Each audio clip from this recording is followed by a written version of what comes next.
Vamos a continuar. La serie de este mes es acerca de Dios y hemos estado hablando de algunos atributos, de algunas características que Dios tiene. Y hoy vimos necesario conversar acerca de la característica y del atributo de Dios que se refiere a la paternidad de Dios. Así que le voy a pedir por favor que usted pueda acompañarme al libro de Mateo capítulo 11. Ahí nos vamos a quedar por un tiempo, versículo 25. Antes de leerlo quiero hacer énfasis en algo. El deseo de Dios, como lo hemos dicho desde el principio de la serie, el deseo de Dios es que usted y yo tengamos la oportunidad de conocerlo. El plan y la intención de Dios es crear las oportunidades, crear el ambiente adecuado para que usted y yo le creamos y le conozcamos. Por eso ha puesto la naturaleza a nuestro alrededor, porque es obra de sus manos.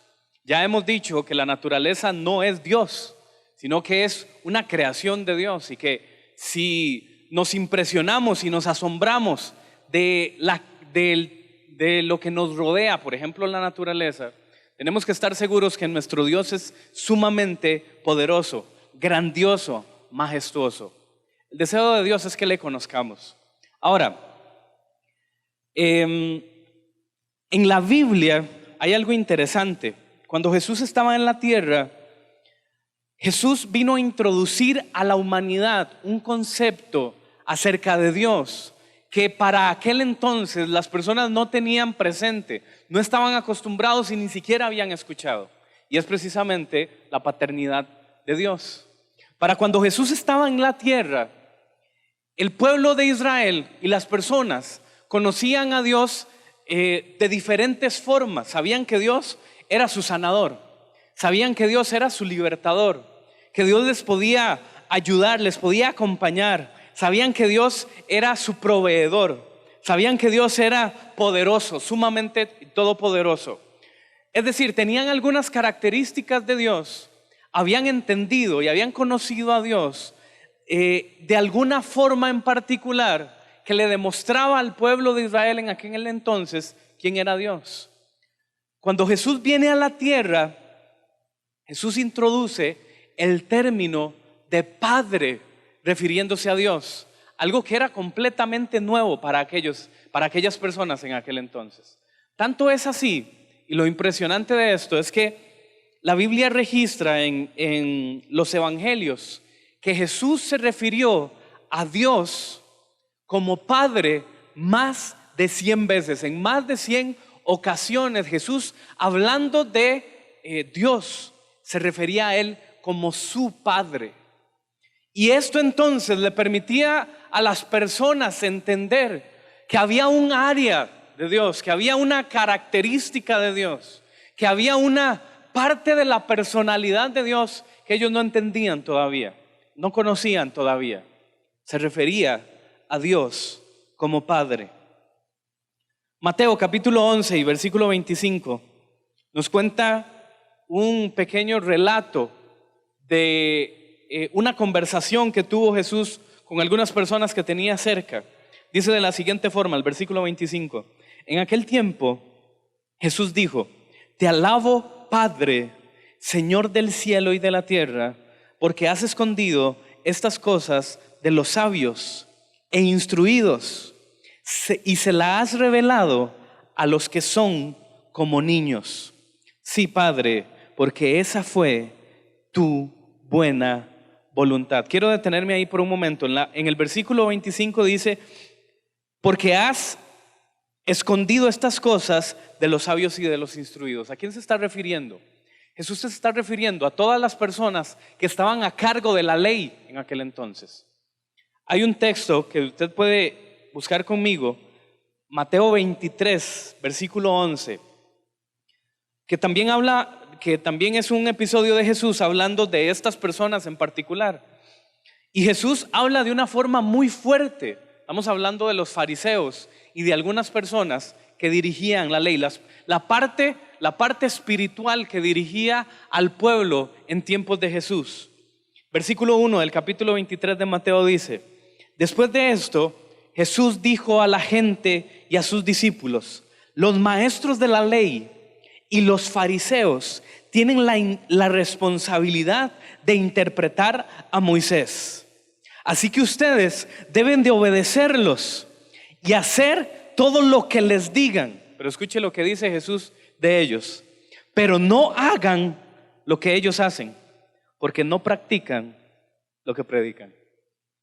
Qué duro, porque está hablando Jesús de las personas que tenían en aquel entonces la responsabilidad de guiar al pueblo en el área espiritual. Está hablando Jesús de los dirigentes de la iglesia en aquel entonces, si le pudiéramos llamar iglesia. Eran los encargados de demostrarle al pueblo cómo debía de vivir una persona que quería agradar al Señor. Pero Jesús les dice: préstenles atención, pero a lo que dicen, porque lo que ellos hacen no es algo que agrade a Dios. Qué difícil, ¿verdad? Porque aunque estas personas tenían la responsabilidad de ser un ejemplo, no estaban practicando lo que predicaban. Dice el versículo 4: atan cargas pesadas y las ponen sobre la espalda de los demás, pero ellos mismos no están dispuestos a mover un dedo para levantarlas. Gracias a Dios, ¿verdad? Jesús vino a cambiar esa mentalidad de las personas que creían que debían de cumplir al pie de la letra todo lo que la ley les exigía y les obligaba. Era imposible poder cumplir cada uno de los mandamientos que la ley tenía, porque eran cientos de mandamientos. Y de alguna forma y en algún momento alguien se iba a equivocar, alguien iba a cometer un error e iba a fallar. Los fariseos en aquel entonces le exigían al pueblo a cumplir al pie de la letra cada una de las ordenanzas que la ley tenía, pero ni siquiera ellos las cumplían, ni siquiera ellos podían cumplirlas. Su actitud cada vez que dirigían al pueblo era una actitud de arrogancia, era una actitud de enojo, era una actitud de orgullo. Y entonces ni siquiera ellos podían cumplir la ley del Señor. Así que entonces Jesús se refiere, volviendo a Mateo 11, y les dice, hablando con el Señor: te alabo, Padre, Señor del cielo y de la tierra, porque habiendo escondido estas cosas de los sabios e instruidos, se las has revelado a los que son como niños. ¿A quién se refiere entonces cuando dice a los que son como niños? Quiero que me acompañe a otro versículo, Primera de Corintios, capítulo 1 y versículo 23. Si las personas que dirigían el pueblo de forma espiritual no eran capaces de entender el plan de Dios y el propósito de Dios para su vida, entonces ¿a quién le caía esta responsabilidad? ¿Sobre quién recaía esta responsabilidad? Bueno, Primera de Corintios capítulo 1 y versículo 26 dice de la siguiente forma: hermanos, consideren su propio llamamiento. No muchos de ustedes son sabios, según criterios meramente humanos. Y aquí quiero hacer un paréntesis. El Señor, cuando se fija en alguien, no necesariamente se fija en lo que los seres humanos se fijarían, ¿verdad? La Biblia tiene muchos ejemplos de eso. A David lo menospreció su propia familia. A Jesús lo menospreciaron. Ni muchos son poderosos, ni muchos son los de noble cuna. No muchos nacieron en una familia real, en donde ya tienen todo servido, en donde ya tienen todo lo que quisieran. No muchos son así. El versículo 27 dice: pero Dios escogió lo insensato del mundo para avergonzar a los sabios, y escogió lo vil del mundo para avergonzar a los poderosos. ¿Sabe que esto es impresionante? Porque tal vez hayan personas que tengan muchas habilidades, muchos dones, muchos talentos, Puede que hayan muchas personas con capacidades impresionantes para dirigir, para cantar, para hacer algún servicio en particular. Pero ¿sabe qué dice la Biblia? ¿Sabe qué dice la Biblia? Que Dios no escoge según el conocimiento o el criterio humano, sino que Él escoge lo que a Él le place. Entonces, cuando alguien ha sido rechazado por el ser humano, cuando alguien ha sido menospreciado por el mundo, cuando las personas sabias en teoría les han dado la espalda, le voy a decir esto: hay una gran posibilidad que sea un candidato para que Dios le escoja, le use y le levante. Con todos los miedos que pueda tener esta persona, con todas las deficiencias que pueda tener una persona, con todas las fallas que pueda tener una persona. ¿Saben por qué? Porque Dios no escoge según el conocimiento humano. Ese no es el plan de Dios. Volvamos al tema. Estamos en Mateo 11 y Jesús le está hablando a las personas que le están escuchando. 11:25. Y está diciendo: te alabo porque has escondido estas cosas de los sabios y se las has revelado a los que son como niños. Versículo 26. Sí, Padre, porque esa fue tu voluntad. Versículo 27 dice: mi Padre me ha entregado todas las cosas. Nadie conoce al Hijo sino el Padre, y nadie conoce al Padre sino el Hijo. Y aquí es donde está la clave, y aquel a quien el Hijo quiera revelarlo. Jesús está dando una clave aquí en este momento y está diciendo que Él vino a hacer la voluntad de Dios a la tierra, y aunque no todos vayan a entender lo que está ocurriendo, sí algunos van a comprender que algo nuevo Él está revelando en esta oportunidad. ¿A qué se refiere? Bueno, está hablando de Dios como Padre. Dios es todopoderoso, Dios es sanador, Dios es libertador. La próxima semana la pastora Ana va a estar con nosotros hablándonos acerca de Dios, que Dios es amor. No se lo pierda, por favor. Va a ser el cierre de la serie y ella nos va a acompañar hablando acerca de esto. Así que le pido de una vez, valga el paréntesis, que usted pueda acompañarnos la próxima semana para que podamos entender de todo este amor que tiene Dios para nosotros. Dios es todo eso, y podemos enumerar no sé cuántas características más hablando de Dios. Pero hay una que necesitamos tener claro para nosotros poder tener una relación personal con Él, y es entender que Dios también nos ve a nosotros como sus hijos, que Él nos ama a nosotros como sus hijos, que Él está desarrollando nuestra vida, que Él está ayudándonos a desarrollar nuestro propósito, pero que Él quiere que usted y yo le amemos a Él como un padre ama a su hijo, como un hijo ama a un padre. Jesús vino a hacer eso a la tierra. Acompáñenme a Juan capítulo 20, por favor. Juan capítulo 20. Jesús está terminando la etapa de la crucifixión. Han pasado 1, 2, varios días, y Él va a cumplir su obra, pero tiene una conversación con María Magdalena y nos enseña algo impresionante. Capítulo 20 del versículo 17, tal vez un poco más atrás, del versículo 15 en adelante.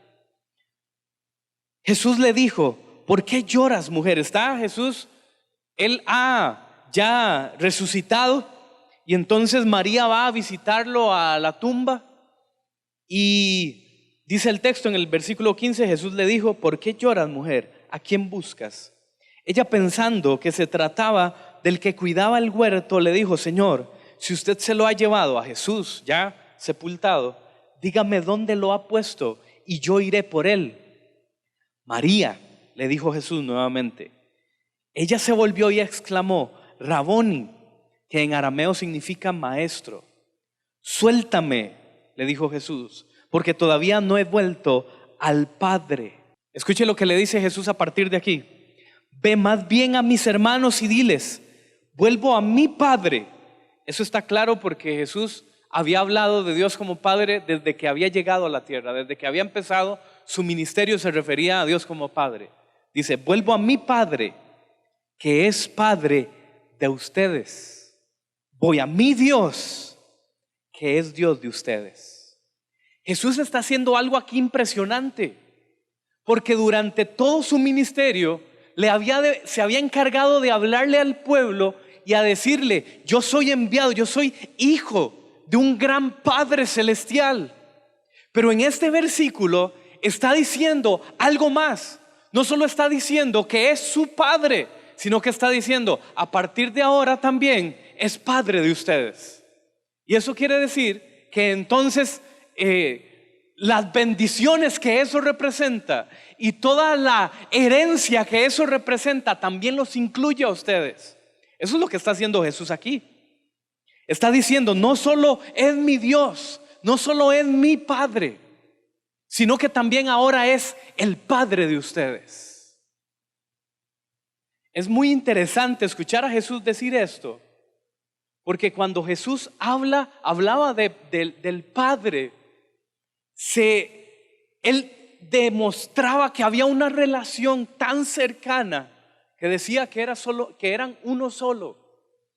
Y entonces al compartir eso con todas las demás personas, también está diciendo que todo aquello que le pertenecía a él también era una oportunidad para aquellos que le recibían. Esta bendición de aceptar a Jesús, de aceptar a Dios como Padre, también les incluía a todos aquellos que estaban seguros que le amaban. Y entonces nos permite entender y conocer la personalidad de Dios, que también es Padre. La pregunta que yo quiero hacerle hoy es esta. Cuando usted y yo oramos, cuando usted y yo estamos orando, cuando usted y yo, no sé, pensamos en el Señor, le pregunto, ¿pensamos que Él es nuestro Padre también? ¿Usted ve a Dios como su Padre celestial? A muchos les podría asustar algo como esto. Es más, a muchos les podría hasta preocupar algo como esto. Porque relacionan o podrían relacionar su relación con su padre biológico y confundirla con la relación con el Padre celestial. Entonces alguien podría estar diciendo, si Dios es Padre y el único ejemplo que ha tenido de un padre es alguien que nunca estuvo, es alguien que nunca le dio cariño, es alguien que siempre le dio la espalda o que a lo mejor nunca conoció, pues obviamente ahí va a haber un conflicto. Porque cada vez que piense que Dios es su Padre, cada vez que piense que Dios le va a tratar como su Padre, inmediatamente va a chocar. Porque va a pensar, si Dios es como mi Padre, yo no quiero nada con Dios. Si Dios es como mi papá biológico, entonces Dios es malo. No necesariamente es el ejemplo para todos. Por otro lado, ¿verdad? Puede que alguien relacione su relación con el Padre Celestial pensando que por primera vez tendría la oportunidad de tener un papá, porque nunca lo tuvo. El punto es el siguiente.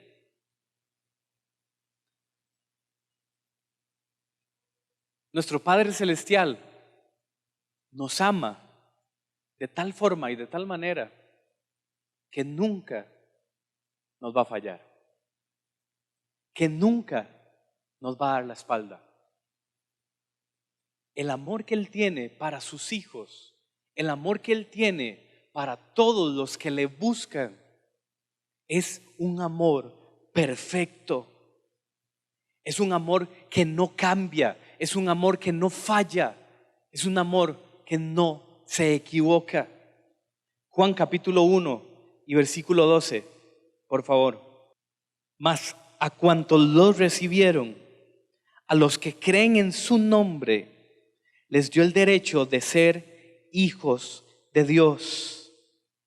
Estos no nacen de la sangre ni de los deseos naturales, ni por voluntad humana, sino que nacen de Dios. Al principio del versículo 12 dice: mas a cuantos lo recibieron, los que creen en su nombre, les dio el derecho de ser hijos de Dios. ¿Sabe qué es lo que quiero decirle con todo esto? Que usted y yo podemos tener una relación tan cercana como con el Señor, tan cercana, que le podemos tratar a Él como nuestro papá, como nuestro Padre. Su amor por nosotros es un amor de padre a hijo, de un padre perfecto, de un padre que no se equivoca, de un padre que sabe de qué tenemos usted y yo necesidad, de un padre que sabe que usted y yo le necesitamos. Y es por eso que entonces Él confía que usted y yo le podemos buscar, nos podemos acercar confiadamente a Él.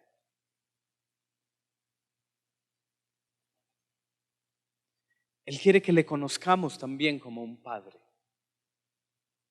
Él quiere que sepa que nos ama como un hijo. Y Él quiere que todo aquello que usted y yo vivimos en Él sea de una relación de un padre a un hijo.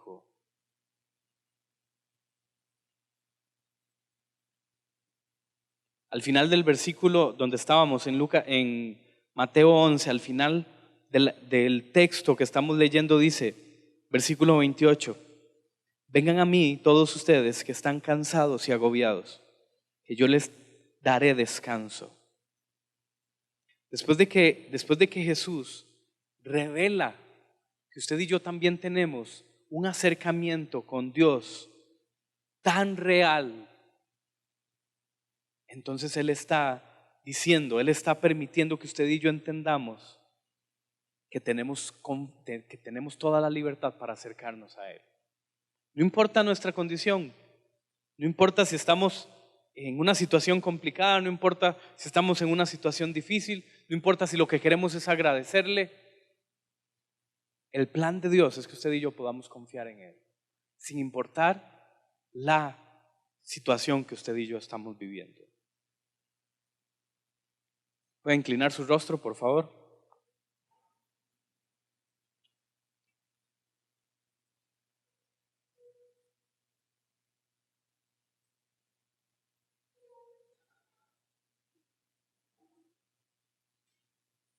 Usted y yo podemos acercarnos confiadamente a Dios sin preocuparnos porque Él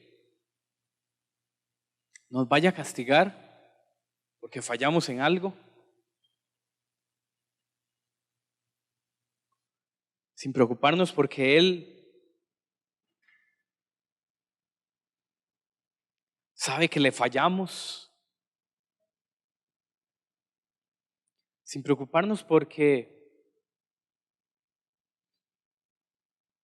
Él se vaya a cansar de nosotros o algo similar.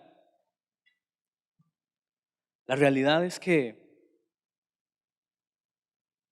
Él sigue amándonos como el primer día.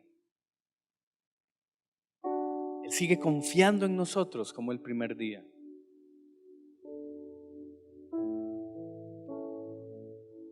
Jamás se cansaría de nosotros, porque ¿cómo se podría cansar un papá de un hijo?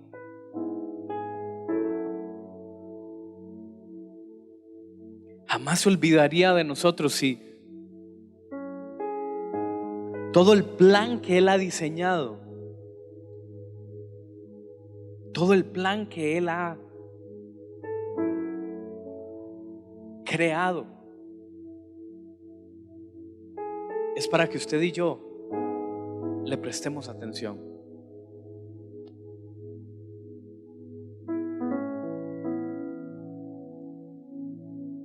Él nos llama hoy para que recordemos que podemos acercarnos a Él con confianza y que su amor no ha variado, no ha cambiado y no va a cambiar, porque nos ama con un amor que, dice la palabra de Dios, es inagotable. Un amor que dice la palabra de Dios que es perfecto, que es eterno y que está más por encima de lo que nosotros podamos hacer, porque Él nos entiende, Él nos conoce, Él sabe de nuestras debilidades, Él sabe de nuestras limitaciones, pero Él no nos escogió, no se fijó en nosotros. Por eso se fijó en nosotros, porque nos creó, nos diseñó y nos formó con el plan de que le conozcamos. Señor, te damos gracias por tu amor en medio nuestro. Gracias porque aun cuando otros no se han fijado en nosotros, tú sí has pensado en nosotros. Aun cuando otros nos han dado la espalda en algún momento, tú siempre has estado disponible, Señor. Gracias por tu amor perfecto, por tu amor que no se acaba, por tu amor que nos permite entender que tú eres más grande de lo que podemos imaginar, que tú eres más grande de lo que tan siquiera podríamos pensar. Señor, permítenos amarte con ese mismo amor que tú nos amas, Señor. Permítenos amarte con ese mismo amor que tú nos amas, Señor.